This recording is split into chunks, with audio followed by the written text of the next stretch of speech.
Olá, bem-vindos ao canal Software Mental, um espaço criado para fomentar a ampliação da nossa forma de pensar, visando a convivência sadia com as transformações tecnológicas, sociais e econômicas do século XXI. Este podcast conta com o patrocínio e apoio técnico da Atena Media. Muito bem, hoje eu estou aqui com um convidado especial, Juliano Roesel, pesquisador do Enneagrama, integrante do Instituto Enneagrama. Juliano, bem-vindo ao nosso bate-papo aqui no canal Software Mental. Muito obrigado, Luciano. Muito bom estar aqui, poder contribuir um pouquinho e conversar sobre essa ferramenta aí de autoconhecimento.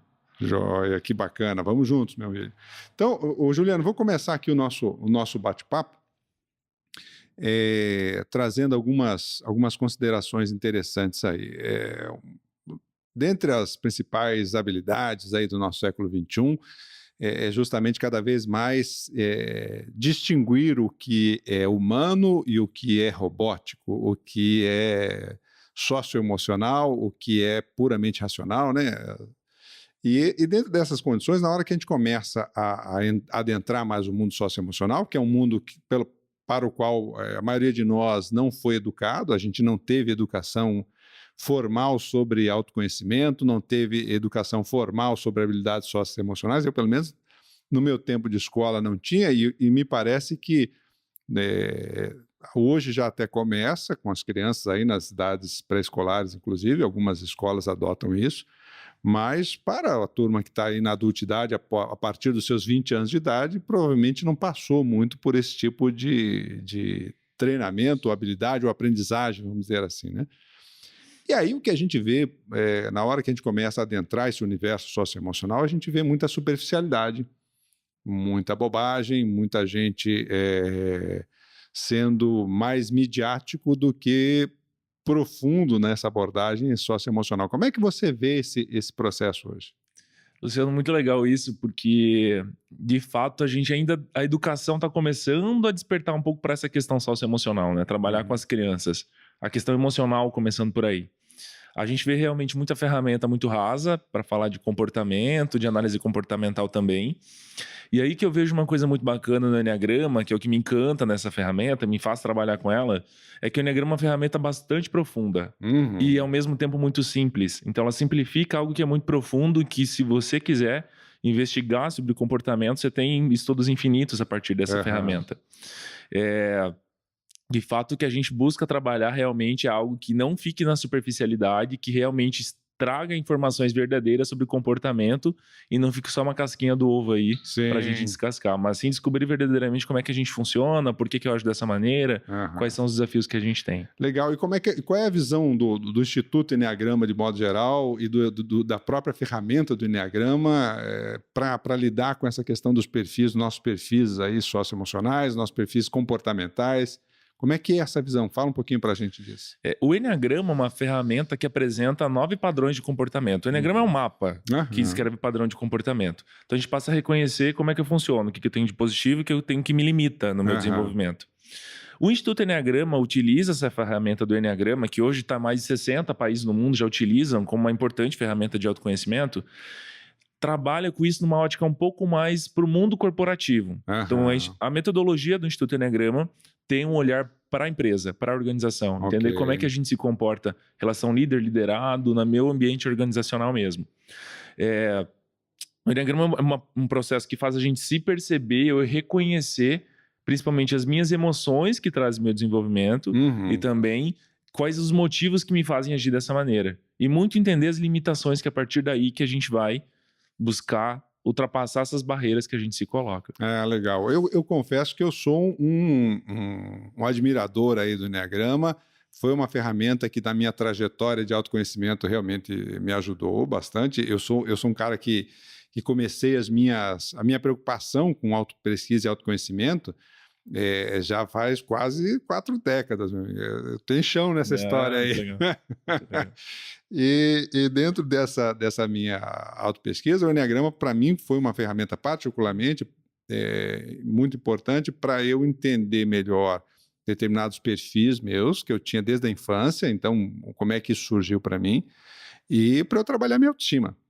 Eu sou o que se chama o tipo 3 aí, né? O Enneagrama classifica como tipo 3, E eu queria que você falasse um pouquinho, eu vou contar daqui a pouquinho como é que é esse negócio para mim, mas eu queria que você falasse um pouquinho, você estava me contando um pouquinho antes da gente começar o nosso bate-papo, que os perfis eles são orientados por emoções, né? Então fala um pouquinho para a gente dessa condição aqui das emoções que muitas vezes orientam o perfil. Legal. É importante trazer uma questão que o nosso perfil do Eneagrama não surgiu da noite para o dia. Né? A gente acaba, nós como seres humanos, a gente se limita, né, no nosso desenvolvimento. A gente não consegue desenvolver todas as capacidades humanas no mesmo tempo. Neurologicamente, a gente não consegue.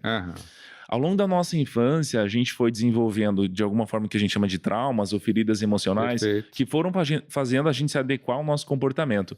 E acaba que a gente acaba se fixando em algumas emoções e se viciando em algumas emoções que fazem o nosso cérebro sempre transmitir informações por esse mesmo canal. Então, todos os perfis do Eneagrama, todo o nosso comportamento, segundo o que a gente olha para o Eneagrama, é orientado por uma emoção. Então, trazendo alguns exemplos, né? Quando a gente fala o tipo 1, por exemplo. O tipo 1 é uma pessoa que é muito prática, muito ligada com o dever. É o que precisa ser feito. A pessoa altamente organizada, pontual, responsável.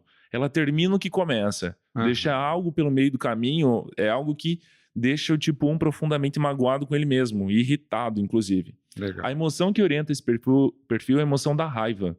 E o que é a raiva no Eneagrama? A essência da raiva vai trazer para a gente uma indignação quando as coisas não são como devem ser. Legal. Só que a partir de uma definição muito individual do que deve ser para mim correto.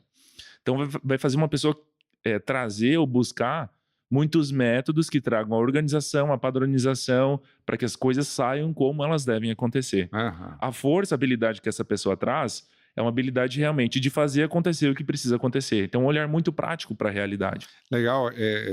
E aí a gente vai vendo a profundidade da ferramenta, porque, por exemplo, quando a gente vai para outras linhas da psicologia, a raiva é uma emoção, a raiva é uma emoção típica quando há algum tipo de abuso ou de invasão e a pessoa corresponde com esse tipo de emoção, né?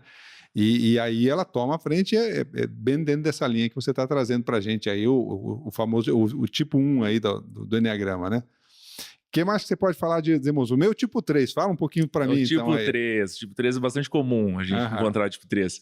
A emoção que orienta o tipo 3 é a emoção da vaidade. O que é a vaidade, né? Não é só uma vaidade física de estar bem apresentado, mas sim de buscar uma adequação à imagem. Então, às vezes a gente vê uma pessoa que nem se importa como se veste, mas ela é bem vista como um empreendedor de sucesso. A empresa dela está muito bem. Essa é a imagem que ela quer passar, de ser uma pessoa com um negócio de sucesso. Do sucesso de alguma forma.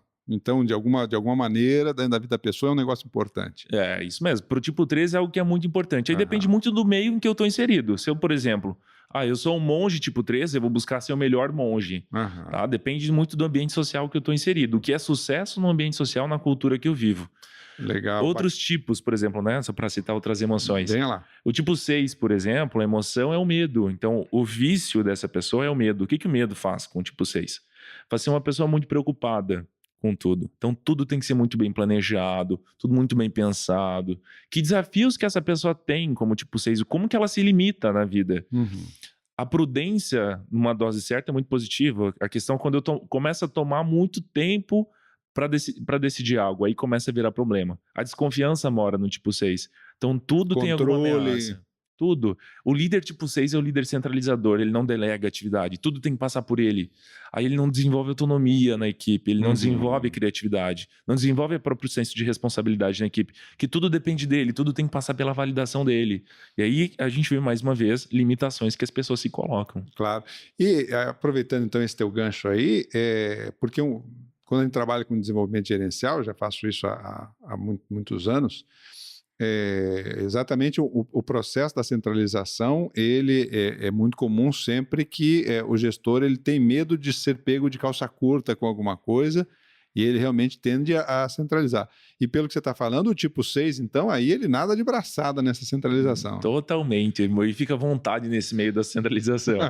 O que a gente vê, Luciano, alguns perfis do Eneagrama não delegam por motivos diferentes, então centralizam por motivos diferentes. Quando a gente fala do 6, que tem um medo muito forte, ele não delega porque ele acredita que os outros não vão fazer. Da mesma forma que ele faria ou com a qualidade que ele faria. Exatamente. Então ele não confia na equipe, sabe? Então ele vai buscar, tudo tem que passar por ele, que eu não confio que a equipe vai fazer bem.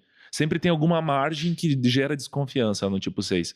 O tipo 1, por exemplo, ele não delega porque outra pessoa não vai fazer tão bem feito quanto ele faz. É um motivo diferente. Entendi. O 9 não delega porque ele acha que ele vai incomodar a equipe, porque o 9 é um perfil que foge do conflito o tempo todo. Aquela pessoa que tudo pra ela tem que estar tranquilo, não gosta de entrar em embate com ninguém. Então, aí se eu falar pro fulano, ele pode me responder. Se eu delegar para aquela pessoa da minha equipe, ela pode me retrucar de alguma forma. Então, deixa que eu mesmo faço, aí eu não me incomodo com ninguém. Então, o motivo da centralização acaba sendo diferente, mas ainda assim acaba sendo um desafio para líder desse perfil. E eu confesso que eu encontro bastante esses perfis e esses motivos, muitas vezes, dentro dos processos de centralização nas empresas, em relação a esse perfil gerencial, né? Eu lembro, você falou aí do meu tipo, né? Vou explorar um pouquinho essa nossa conversa. Eu lembro da minha infância, quando eu pesquisei bastante o meu tipo, eu lembro da minha infância lá que eu via meus irmãos, eu sou o caçula lá de casa, e eu via meus irmãos às vezes brigando, correndo um atrás do outro, uma bagunça dentro de casa, aquilo, eu era muito pequeno, então aquilo me apavorava. E aí, daqui a pouco, meu pai, para acertar os dois, batia nos dois ou brigava com os dois, né? Chamava muita atenção dos dois e tudo mais. E eu não queria aquilo para mim. E então a minha saída é assim: então, peraí, o que eles fazem que eu não vou fazer porque eu não quero esse negócio para mim? E então eu tenho que fazer certinho as coisas. E aí eu começava, quando eu fazia certinho e atendia as expectativas, eu era reconhecido e valorizado por isso.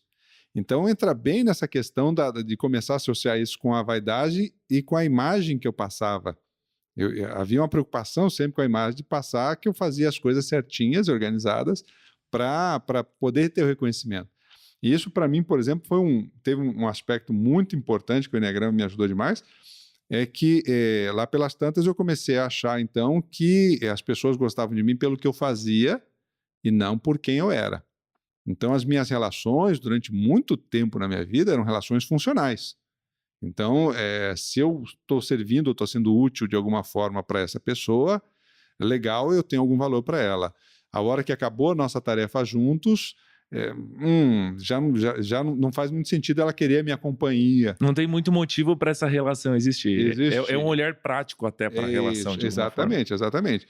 A hora que eu descobri isso é que eu comecei realmente a refazer a minha autoestima num nível mais profundo, que aos poucos eu fui me desligando cada vez mais dessa questão da preocupação com a autoimagem, né, com a imagem que eu passava, como você bem colocou aí, dentro da emoção da vaidade, né? A imagem que eu passava, então a preocupação em estar certo. Eu lembro que quando eu comecei a dar aula, por exemplo, eu ficava suadíssimo, porque eu queria ser tecnicamente perfeito na minha abordagem de sala. Até que, passado algum tempo de experiência, eu começava a ver que as pessoas diziam assim: olha, gostei da sua aula, e tinha uns que não gostavam tanto, tinha uns que ficavam meio diferentes. Eu falei, mas então não adianta eu me esforçar tanto aqui para querer passar a imagem, porque cada um vai tirar suas conclusões. Aí que eu comecei a ir me desligando aos poucos dessa questão. Hoje, pelo menos, me considero já mais relaxado, não isento, mas mais relaxado dessa preocupação aí. Cada tipo, então, do Enneagrama tem um histórico que caracteriza esse perfil, é isso? Absolutamente isso, Luciano.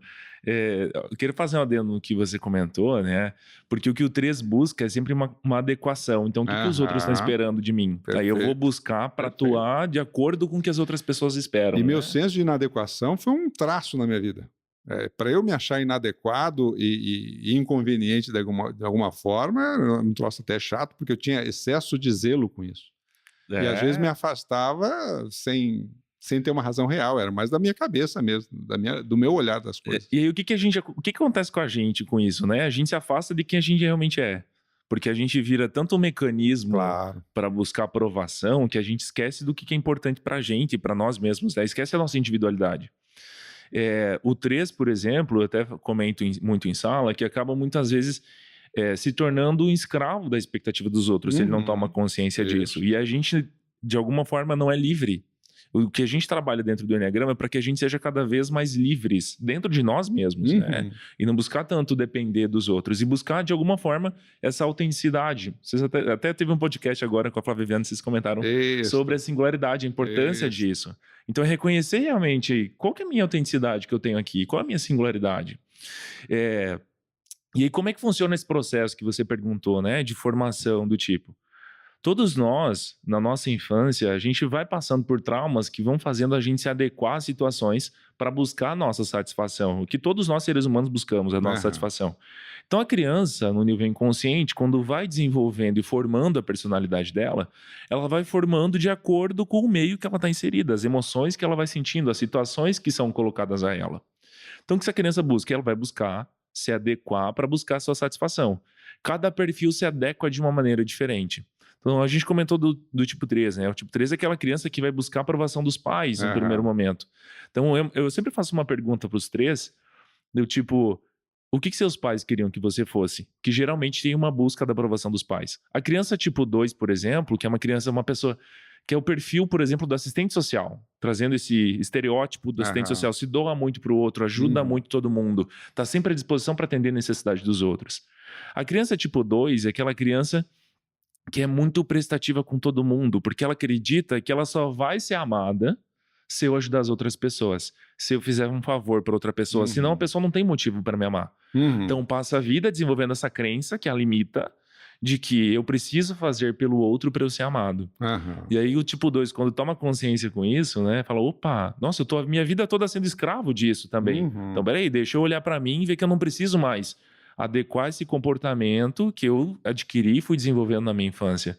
Então, tudo através de feridas emocionais que, para nós, dentro do Instituto Enneagrama, a gente traz 3 emoções, traz 3 feridas emocionais.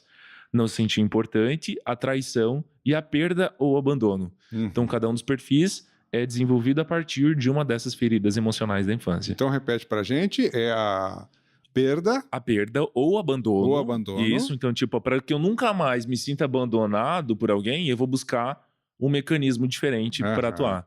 O não se sentir importante, como você comentou do 3, né? Então, o 3, como ele sente na infância que ele não teve alguma importância, então eu vou buscar me adequar para me sentir importante. E a traição. Para alguns perfis também. Legal. E como é que foi a tua trajetória nesse processo aí, meu velho? Conta pra gente. Muito legal, Luciano. Até comentava contigo antes da nossa conversa aqui, que eu sempre tive muita vontade de trabalhar com desenvolvimento humano. Desde os meus 22 anos, eu despertei para isso. Assim, a atuação no mundo que eu preciso, que eu quero ter, é dessa forma que eu quero contribuir com o mundo trabalhando com desenvolvimento humano. E algumas pessoas me inspiraram, inclusive você, Ana Paula Simões, legal. Várias outras pessoas que passaram pela minha trajetória, me inspiravam muito para isso. Falando lá do Enneagrama, eu sou um tipo 4. Então, o tipo 4 tem uma questão muito difícil de lidar, que é com a autoconfiança, porque está sempre se comparando com o outro, mas se comparando e achando que é menos do que o outro. Entendi. Então, eu desenvolvi uma crença em mim de que eu precisava, para eu trabalhar com desenvolvimento humano, eu precisava de muitos cursos, muitas formações, porque eu não me sentia preparado. E essa era a minha crença. Né? Eu preciso de mais cursos, mais formações. Aí sim eu vou estar preparado para trabalhar com desenvolvimento humano. E eu não reconhecia o que eu já tinha de desenvolvimento nessa área. E aí, quando eu passei pelo Enneagrama, eu fui para o Enneagrama para, tipo, mais um curso, mais uma ferramenta que eu vou ter para quando eu trabalhar com desenvolvimento humano, eu poder aplicar com ela.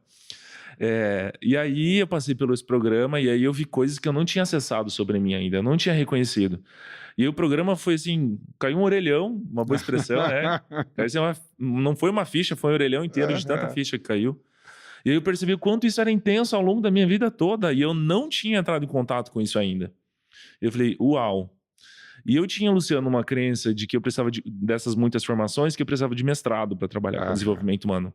E eu entrei no mestrado. Passei 2 anos estudando, me preparando para entrar no mestrado. E aí, quando eu fiz o Enneagrama, eu entendi muita coisa. Eu vi que o mestrado talvez não fosse a prioridade nesse momento. Legal. Aí o que eu fiz, tranquei o mestrado. Passei um tampão para isso, mas eu vi que eu não precisava mais só do intelectual, lidar com o intelectual. Intelectualmente estava legal. Que eu precisava lidar emocionalmente, que eu não estava sabendo lidar com isso e entender isso. E aí sim, me apaixonei por essa ferramenta, me encantou. O Enneagrama é algo que... profundidade imensa, assim, estudos infinitos a partir dessa ferramenta que abre muitos caminhos para a gente se entender e entender as outras pessoas também. Não, sem dúvida. Eu falo de cadeirinha aí porque realmente me abriu portas para fazer uma série de associações de ideias com as minhas autopesquisas, como eu falei para ti, há muito tempo já que eu mexo com esse negócio de autopesquisa, autoconhecimento, tentando aí me melhorar e realmente abriu algumas portas de associações de ideias que foram muito criativas. Interessante você estar falando dessa questão da tua história aí, porque recentemente aí eu vi uma reportagem que dizia que a Apple e o Google, eles já não se preocupam com a sua formação acadêmica. Eles até perguntam se o candidato que quer trabalhar com eles já tem formação acadêmica por uma questão de régua de corte em termos de disposição da pessoa em aprender, em estudar, em investir. Mas fundamentalmente as características socioemocionais da pessoa que interessam mais a eles do que propriamente a formação acadêmica. Então, aí a gente vê que essa chancela de competências desse nosso século XXI, de fato, ela começa a ser modificada, porque as habilidades necessárias já não são mais uma formação técnica específica, elas são já um agregado de habilidades, na verdade, e normalmente socioemocionais, né? As pesquisas do Fórum Econômico, como eu falei para ti, elas são basicamente socioemocionais, né? Resolução de problemas complexos, a criatividade, e isso interfere, por exemplo, muito com a capacidade produtiva do indivíduo, né? E fala para mim uma coisa, e os perfis, eles têm relação, então, com essas habilidades socioemocionais, a criatividade, por exemplo? Sim, totalmente, Luciano. O que a gente trabalha no Enneagrama para reconhecer? Que às vezes intelectualmente eu sou muito bom, eu tenho muita informação armazenada, e tenho muito conhecimento técnico sobre algo, mas na prática isso não acontece. Não desce para a prática, não desce para a materialização disso. O que a gente trabalha no Enneagrama é para entender que emoção que está me limitando entre esse caminho da teoria e da prática. Como que a gente vê essa questão da criatividade, por exemplo?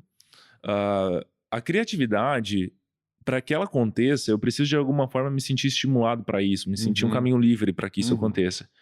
Alguns perfis têm muita dificuldade de olhar para a criatividade, ou algumas emoções trazem muita dificuldade de trabalhar com criatividade. Eu comento sempre, por exemplo, alguns perfis que líderes de alguns perfis dificultam muito de que a criatividade aconteça. Então, se a gente pega, por exemplo, uma pessoa do perfil 1, esse perfil que olha o mundo de uma maneira muito prática, muito tarefeira mesmo, não tem uma dificuldade grande de pensar fora da caixinha. Sabe? Até essa expressão que a gente usa um pouco chula hoje até, né? Pensar fora da caixinha. É porque realmente tudo tem que estar dentro do processo, dentro do padrão, dentro da caixinha para o tipo 1. É um desafio sair, sabe? Sair desse método, de um olhar metódico para a empresa, para a organização, para as pessoas. O tipo 6, por exemplo, que gosta muito das coisas processuais também, muito planejadas, está sempre atento a algo que pode dar de errado, também vai limitar. Porque se alguém vem com uma ideia nova, para estimular a criatividade, criar algo novo com alguma inovação, o 6 está sempre olhando o que pode dar de errado com essa ideia. Então a equipe pensa que não adianta levar uma ideia para o meu gestor, porque ele não aprova, então deixa quieto, eu já nem vou fazer isso. E eu falo porque eu já passei por esse processo de trabalhar numa área que estimulava a criatividade e solução de problemas, e quando a gente levava uma ideia, alguma solução para algum problema, sempre vinha um olhar do gestor, que tinha um perfil 6, de olhar para o risco. E aí o que fazia com a gente? Tolia essa criatividade, né? Então, quando a gente começa a reconhecer como é que eu, enquanto líder, estou prejudicando que a criatividade aconteça, ou como é que eu mesmo estou prejudicando a minha criatividade dela acontecer, sem dúvida. A gente começa a vencer de alguma forma esses muros que a gente se coloca, né? Esses obstáculos mentais e emocionais que a gente se coloca. Sem dúvida, sem dúvida. Que bacana, cara, interessante isso. E o Juliano, me diz uma coisa, quando a gente fala nesse escopo, então, de perfis que o Enneagrama traz, por exemplo, em relação à gestão, ou até mesmo as condições de vida propriamente dita, o que a gente faz é a tomada de consciência para um processo de reeducação. Esse é um dos objetivos fundamentais aí da ferramenta. Isso mesmo, Luciano. O Enneagrama nada mais é que um mapa comportamental. Eu costumo dizer sempre que algumas pessoas têm uma certa aversão ao Enneagrama, porque como o Enneagrama trabalha de alguma forma classificando o comportamento, algumas pessoas têm uma visão de que o Enneagrama estereotipa ou rotula as pessoas. Eu sempre trago uma visão de que o que o Enneagrama traz pra gente, e só quem passa por um processo mesmo entende isso, de que o Enneagrama mostra pra gente como é que a gente se limita. Porque quando a gente olha para os 9 perfis, os 9 perfis têm coisas muito positivas. E se a gente olha para o que eu preciso desenvolver nesse momento, através dessa imagem, desse mapa do Enneagrama, eu consigo trabalhar dentro desse mapa qual competência que eu estou precisando desenvolver agora. Então, o Enneagrama mostra pra gente como é que a gente está se limitando, né? Sim. Como é que eu me fixei nessa ponta desse tipo dentro dessa figura e como é que o que eu posso fazer para expandir a minha consciência mesmo, para eu sair dessa limitação que eu me coloquei, para eu sair dessa caixinha que eu me coloquei. Então, como é que eu faço para passear um pouquinho mais, sabe? Olhar o mundo por outras janelas. Se liberar um pouco mais. Me liberar um pouco mais. Isso é bem interessante a gente pensar, porque justamente qualquer ferramenta de avaliação de perfil, comportamento, psicológica, qualquer que seja, ela fundamentalmente mostra tendências. Sempre há necessidade de um ajuste do próprio indivíduo em analisar a própria história, o próprio caminho que ele fez durante a vida e que o perfil, de modo geral, ele ajuda você a entender certas tendências nossas e, com isso, então, poder fazer essa libertação, né? A gente trabalha aqui no canal justamente essa reciclagem desse software mental, esse upgrade desse software mental, que nada mais é do que tirar esses setups que travam a nossa manifestação até pelo menos um próximo patamar, né?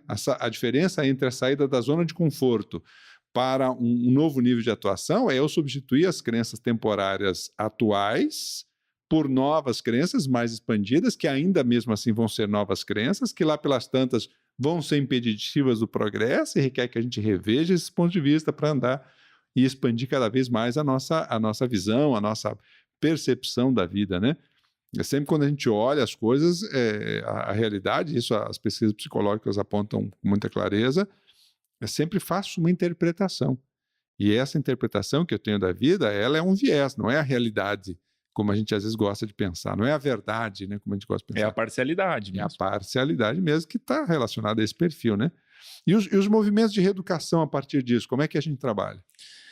O Enneagrama propõe um caminho para cada um dos perfis, né? Então, quando a gente fala que é um mapa mesmo e que a gente se fixa, eu costumo dizer que imagina uma sala com uma sala redonda de 9 janelas. Né? Cada um tá vendo a cidade por uma visão diferente, por uma janela diferente. Legal. Isso é o que a gente faz. A gente olha o mundo. A gente olha o mundo a partir de uma janela só. A gente se fixa a partir de uma janela.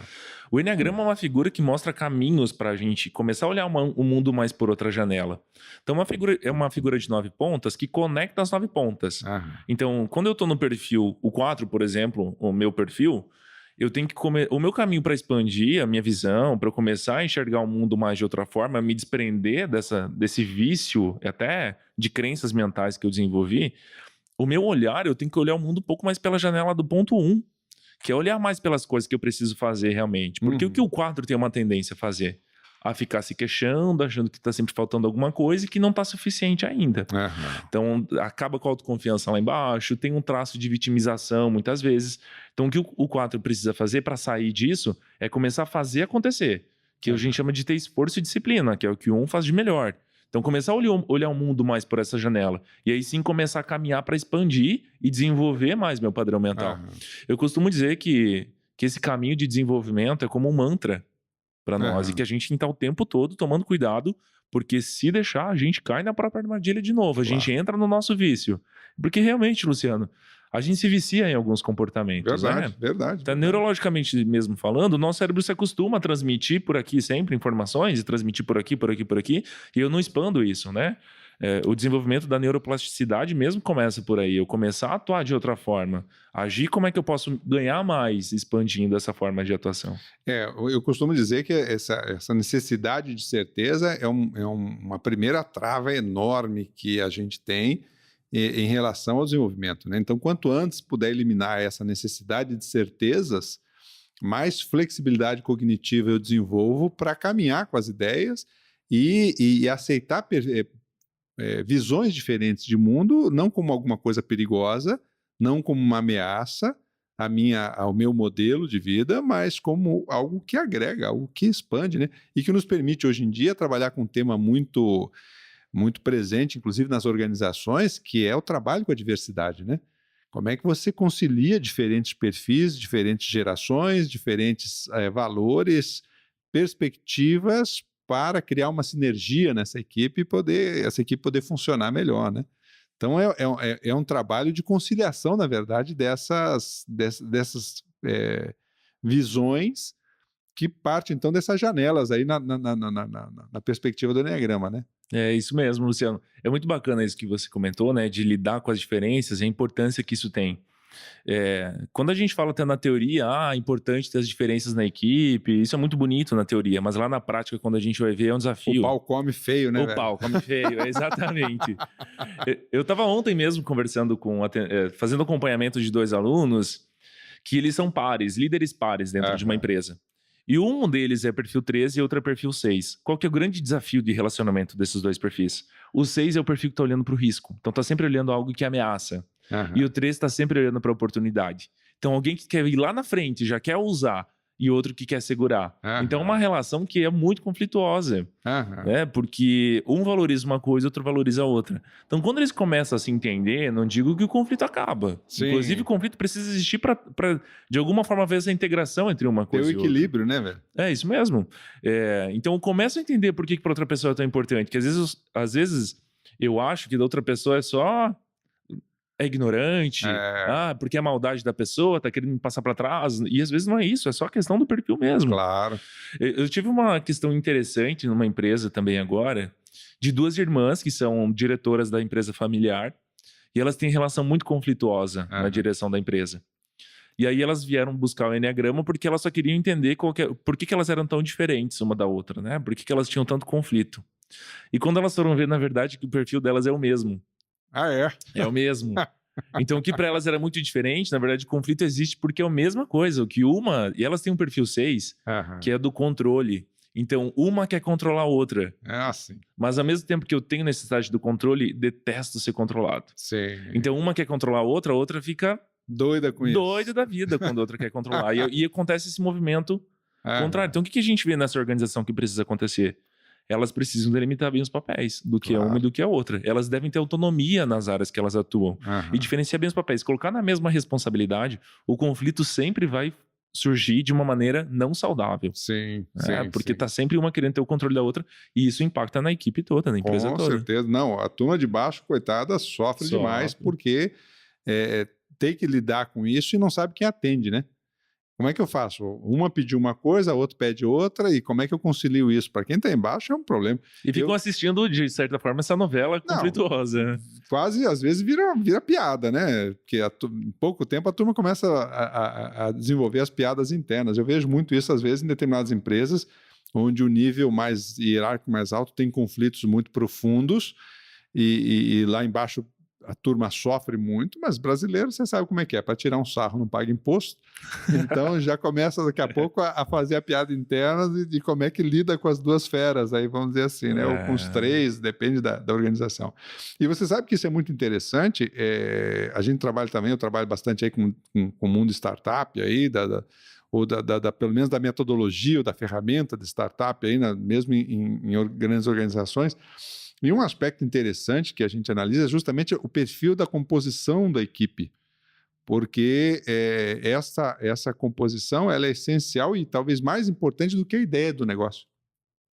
Para você ter sucesso com aquilo, se você não tiver perfis que eles tenham um nível de complementaridade interessante para o negócio, é fundamental. Isso que você falou, por exemplo, do 3 e do 6, em termos de quando consegue uma conciliação, é um perfil muito interessante, porque você tem então alguém que joga a bola lá na frente e alguém que organiza a casa, alguém que joga a bola lá na frente, alguém... Perfeito. E se souberem respeitar bem os papéis dentro disso, se tiverem noção dentro disso, não quiserem competir um com o outro nessa história, a chance de ter sucesso é muito grande, né? Perfeito, Luciano. Uma coisa que eu vejo muito comum acontecer nas organizações alguns perfis, quando estão na gestão da empresa, ou são proprietários mesmo da empresa, tem uma tendência a contratar pessoas do mesmo perfil. É verdade. Porque para mim é muito mais fácil de lidar com pessoas que agem como eu. Claro. Só que isso traz pontos muito negativos para as organizações, né? Porque o mesmo ponto positivo eu vou ter exagerado, que acaba me gerando o mesmo ponto negativo que eu tenho na equipe toda.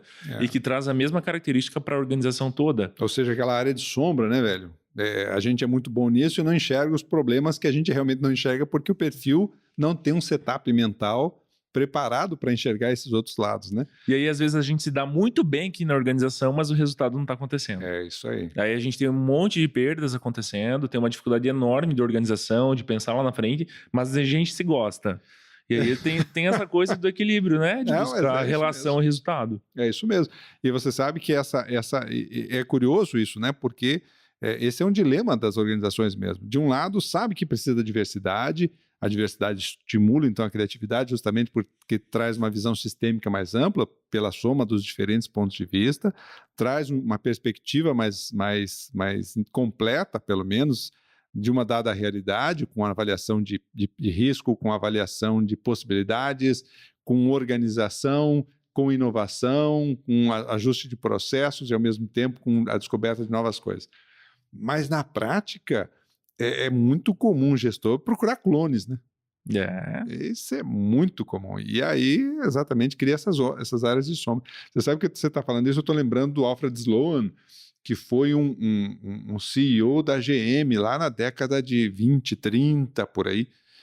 E ele tinha uma prática que é assim, cada vez que a equipe de gestores ia discutir um projeto, se houvesse consenso, ele travava e dizia assim, olha, então, eu penso da mesma forma que vocês, sendo assim, nós vamos parar o projeto e vamos, daqui a um mês, nos encontrar e cada um aqui vai procurar falhas nesse projeto para que a gente possa, então, a nossa visão está muito tendenciosa.